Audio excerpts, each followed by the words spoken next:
Approving a project here on selfpublishinghouse.com is very, very simple. When you have projects awaiting approval, not only will you get an email notification, but in here under projects, if you come to projects and view all projects, you'll see any projects that are not approved yet have draft over here on the side of them. Okay, now if you have a bunch of projects in here and you might have them sorted by when they expire or any number of sorts, and you have drafts mixed all the way through, that would be very, very inconvenient if you had to go through them page by page by page. So the simplest way to sort out all projects that have not been approved yet is to come right up here, and you'll see you have a selection between all, published, which are projects that are approved and are currently visible on the site for freelancers to take a look at and bid on.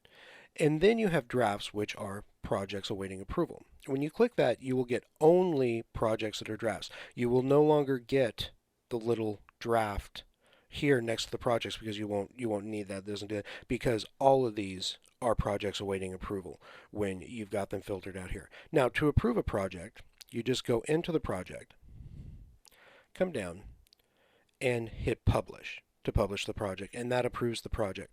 In here you will see the title of the project, and you will see the description of the project.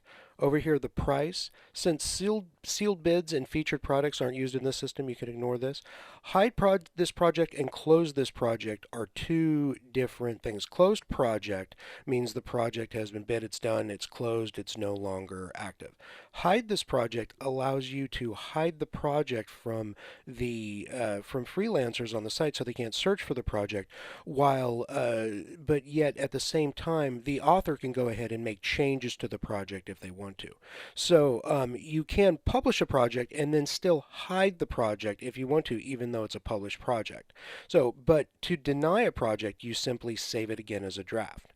Down here you'll see the project categories, and then if there are any files attached to the projects, you'll see them here, and any bids that have been placed on the project will be listed here. The author will be listed here in the author box. When you hit publish and you approve the project, then an email will automatically be sent to the author and let them know that their project has been approved.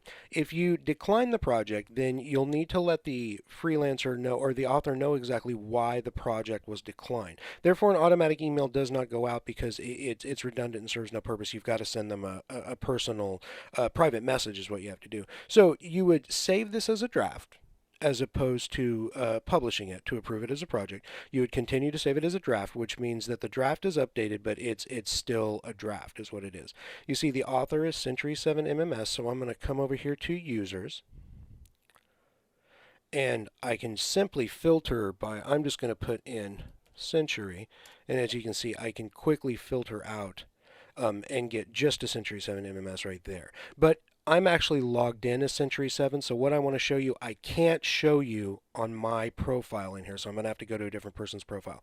When you're logged in as an administrator, the two functions that I'm about to show you here, there'd be no reason for them, so they don't function in there. It's just a way that WordPress works. So, but that's okay because you won't need to send a private message to yourself.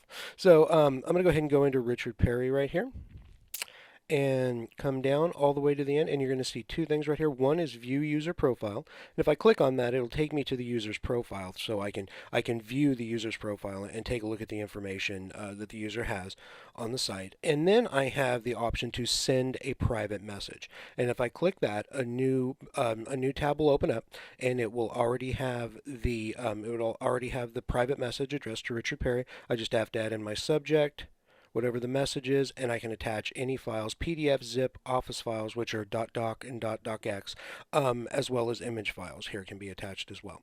And then just send the message to them, letting them know why the project wasn't approved and what they need to fix. And then when they do go in and they fix that and they resave their project, you will get another notification in your email that that project is awaiting approval. So when they go in and they make changes to that project and save it, then that project goes back to being a draft. It doesn't go to being an approved project. Even if they go in afterwards and make changes and save them, all of a sudden their project goes into being a draft and it has to be approved again. So any changes to a project are going to come your way and require approval. And when something's a draft, even when they make changes and save it again, you will still get an email that says that you need to go in and take a look at that and approve it. So you're always going to get an email. Always going to get emails letting you know what needs to be approved. And it's very, very simple to just go into projects. And like I said, when you're looking at all projects, just filter out the drafts and you will end up with just the stuff waiting for your approval. So pretty direct and to the point. If you have any questions, just let us know.